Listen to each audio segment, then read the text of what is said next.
Adding design capability within 3DEO is, I think, a very important feature and very valuable feature to customers.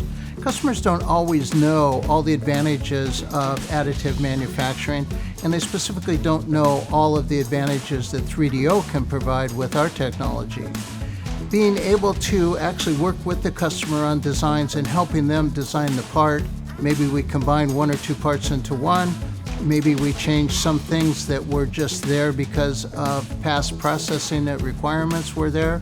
We can optimize it and we can really add a greater value to the customer and also reduce their cost structures as we go forward.